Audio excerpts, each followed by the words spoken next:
Ideia Livre. Apresentação: João Marcelino Mariz e Cid Guimarães.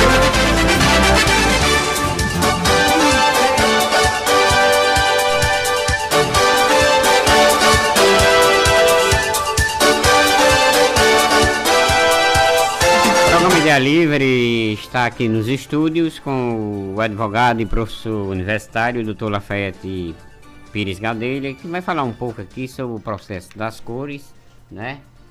Sobre a decisão do Supremo Tribunal Federal, ocorrida ontem, né?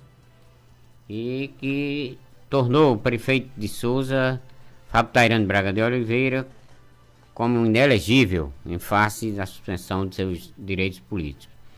Eu pergunto, Lafayette, chegando ao fim do processo das cores, com a conclusão da votação em sessão virtual ocorrida ontem, os ministros chegaram à conclusão de que os direitos políticos de Tairone estão suspensos por 3 anos. E agora, o que poderá acontecer? Bom dia, João Marcelino, bom dia, Cid, bom dia, Afonso, bom dia a todos os ouvintes do Ideia Livre. Para mim é um prazer renovado estar aqui com vocês em mais uma oportunidade. Veja, doutor João Marcelino, o que é que acontece?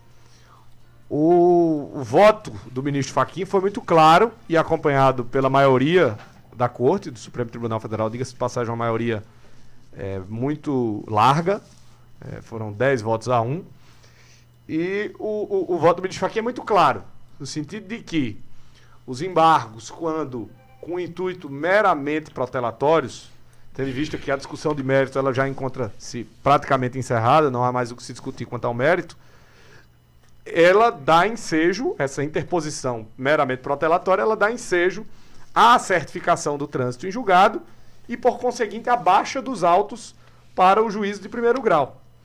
Baixando os autos para o juízo de primeiro grau, este deve, por sua vez, intimar o Ministério Público, que é o autor da ação, para que este se manifeste nos autos, de modo a tomar as providências necessárias ao cumprimento da sentença. E o que disse o acórdão do Tribunal de Justiça, que terminou sendo a decisão vitoriosa deste processo, o que disse o acórdão do Tribunal de Justiça? Disse que o prefeito cometeu ato doloso de improbidade administrativa ao pintar os prédios públicos com as cores de sua campanha e promover atos de promoção pessoal em desacordo com o que dispõe o artigo 37 da Constituição Federal e, em razão disso, imputou-lhe as seguintes penalidades: suspensão de direitos políticos por 3 anos, multa civil e ressarcimento ao erário, a obrigação de indenizar o erário, de reembolsar o erário por ter gasto recursos públicos de maneira equivocada. Então, o Ministério Público pedirá que ele faça esse ressarcimento, que ele pague a multa civil e, o mais importante deles, que declare, que o juiz de primeiro grau declare a suspensão dos direitos políticos, que já está declarada em razão do trânsito em julgado. Seria uma declaração meramente formal. Ele já está com seus direitos políticos suspensos a partir de agora, por 3 anos. E a suspensão dos direitos políticos, por sua vez, de acordo com o Decreto-Lei 201/67, mais especificamente no seu artigo 6º, e de acordo com a jurisprudência pacificada do Superior Tribunal de Justiça, a suspensão dos direitos políticos provoca imediatamente, caso a pessoa penalizada esteja investida de cargo eletivo, provoca a vacância do cargo de prefeito. É o que acontece. O atual prefeito é prefeito, foi reeleito, muito embora, na nossa concepção, fruto de uma fraude, porque os seus direitos políticos já estavam efetivamente suspensos. A matéria estava preclusa. O ministro Fachin foi muito claro no seu voto nos embargos no agravo dos embargos de divergência. Disse que não cabia mais discussão sobre suspensão dos direitos políticos. Como o senhor disse que a matéria estava preclusa. Então, ele, muito embora nós entendemos que ele se valeu de uma fraude, mas ele efetivamente foi candidato a prefeito e se reelegeu. Mas com os direitos políticos efetivamente suspensos, formalmente suspensos a partir de agora, ele terá que efetivamente sair do cargo. Isso gera de imediato a vacância do cargo e, por conseguinte, a assunção do vice-prefeito.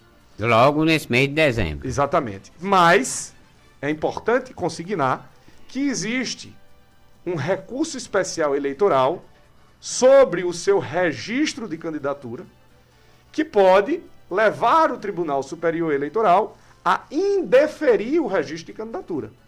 Indeferindo, pois, o registro de candidatura... Já está em Brasília o recurso e já tem relator nos autos. Exatamente. Já está para ser julgado. Em breve será julgado. Em sendo julgado o recurso especial eleitoral e o Tribunal Superior Eleitoral acatando a tese da parte recorrente, deve ele indeferir o registro de candidatura e a consequência natural não mais seria a assunção do vice-prefeito ao cargo, mas sim a convocação de novas eleições nos termos do artigo 224 do Código Eleitoral. Essa é a solução a ser tomada. Mas é isso que deve acontecer nos próximos dias. E nesse intervalo, o presidente da Câmara assumiria a Câmara enquanto não ocorressem as eleições? Exatamente. O presidente eleito o presidente da Câmara eleito, evidentemente que as eleições serão convocadas em em torno de 40 dias. O presidente da Câmara, os vereadores serão diplomados, haverá eleição para a mesa diretora no próximo dia 1º de janeiro. Se efetivamente ele for afastado ainda esse ano, que é o que se espera, o atual presidente da Câmara assumirá, na verdade, perdão, se for pela Justiça Eleitoral, o atual presidente da Câmara assumirá, se não for pela Justiça Eleitoral, o vice-prefeito, como eu já disse. Mas em sendo pela Justiça Eleitoral, assume o presidente da Câmara interinamente somente para convocar novas eleições. Convocando novas eleições, aguarda-se para que o pleito seja realizado e aí um novo resultado eleitoral se proclame. No caso do Supremo Tribunal Federal, do Superior Tribunal Eleitoral, não acatar esse pedido, esse recurso do Ministério Público, qual seria a alternativa? Seria um recurso contra a expedição do diploma aqui na base? Existe essa possibilidade. Até porque o próprio Tribunal Superior Eleitoral pode entender que processualmente essa seja a medida mais correta.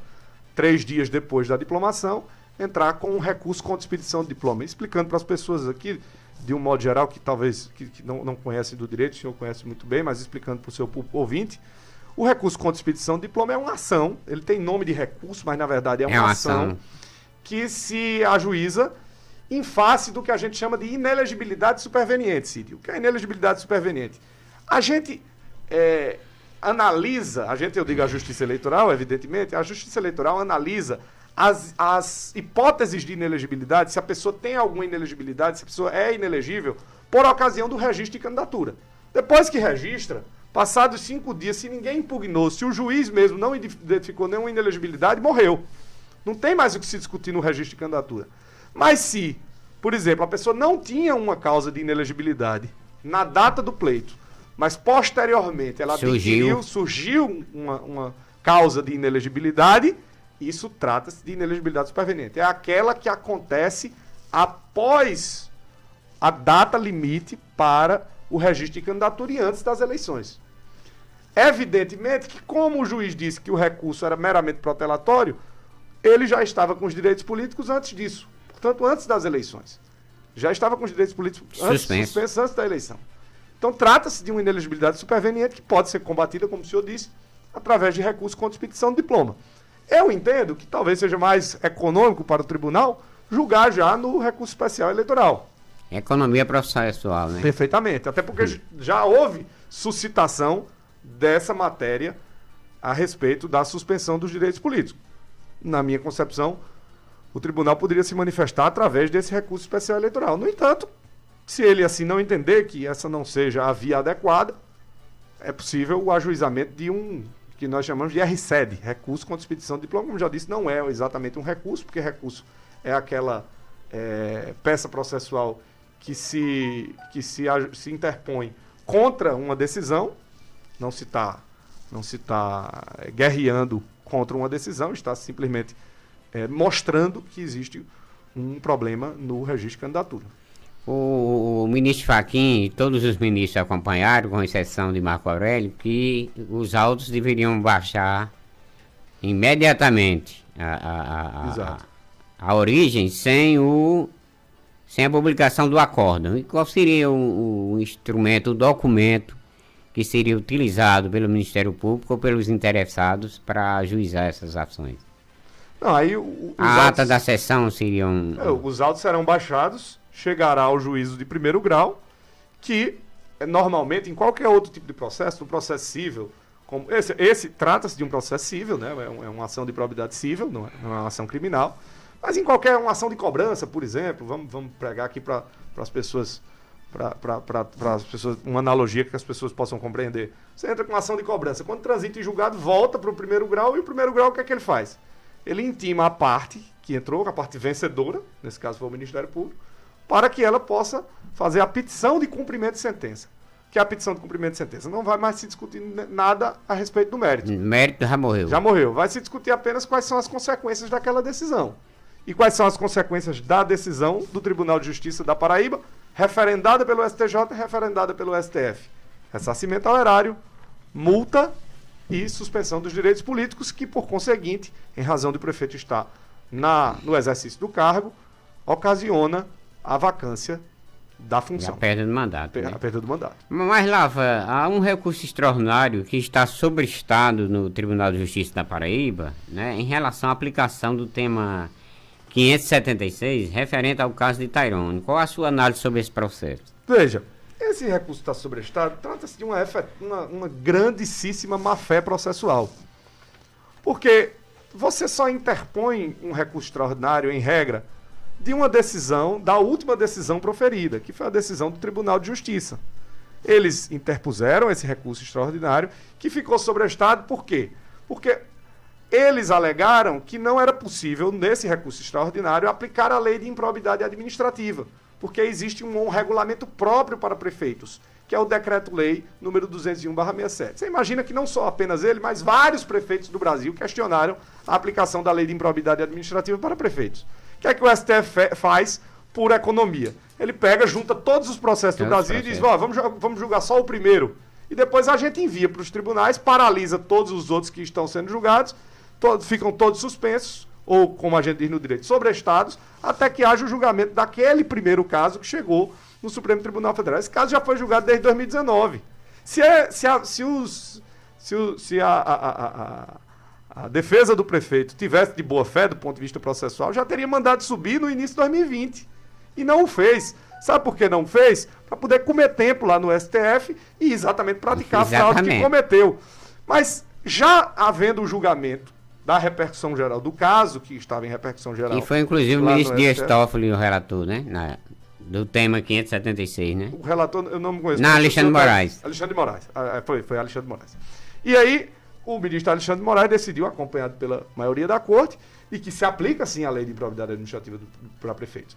De acordo com o artigo 1040 do Código de Processo Civil, quando a tese julgada em repercussão geral coincide com a tese do Tribunal de Justiça, ou seja, do acórdão recorrido, quando ela coincide, o que é que deve acontecer? O presidente do Tribunal de Justiça deve inadmitir o recurso. Então esse recurso morrerá. Esse recurso ele não existe. E outra coisa, os dois recursos manejados, interpostos em paralelo, foram uma grande má-fé processual patrocinada pela defesa do prefeito. E certamente será alegado, né? Com as mais devidas e escolhidas vênias e o mais escolhido respeito àqueles que patrocinaram a defesa. Mas trata-se de uma má-fé processual. E, isso foi objeto de apreciação pelo Supremo Tribunal Federal, que multou o prefeito por recursos protelatórios por 2 oportunidades. Então, não sou eu que estou dizendo. Quem está dizendo isso é o STF. Então, na sua concepção, haverá eleições suplementares de toda forma. Acredito eu que o Tribunal Superior Eleitoral deve acatar a tese de que houve uma inelegibilidade, que existia já uma ausência de condição de elegibilidade do atual prefeito. Ele não podia ser candidato, estava com os direitos políticos suspensos. O TSE acatando isso, haverá novas eleições. Eu acredito muito que o TSE embarcará, que o TSE avaliará o recurso especial eleitoral, ou mesmo, como o senhor disse, o recurso contra expedição de diploma, e efetivamente acatará essa tese, que é bastante plausível. Muito bem, muito obrigado, Lafa. Foi muito bem esclarecedor o seu ponto de vista sobre esse processo das cores, e posteriormente a gente pode fazer uma entrevista mais longa, né? Porque você tem uns compromissos a cumprir nesse instante. Com certeza. Eu que agradeço, João Marcelino, agradeço a Cid e Afonso. E se eu puder pedir uma música, eu já, desde já, peço. Eu gostaria de pedir uma música que eu estava tocando ali agora no violão. Chama Regra 3, de Vinícius de Moraes. Se vocês puderem tocar, eu fico bastante agradecido. Eu estava hoje com ela na cabeça, amanheci com a cabeça, e aí eu vou pedir essa música. Daqui a pouco a gente Eu roda, sou né, ouvinte Afonso? assíduo do Idealismo. Eu sei que você está com a programação, e aí eu desde já gostaria já de parabenizar em homenagem ao nosso eterno governador Antônio Maris, que muito fez pela nossa cidade, pelo estado da Paraíba, uma referência até hoje para todos nós.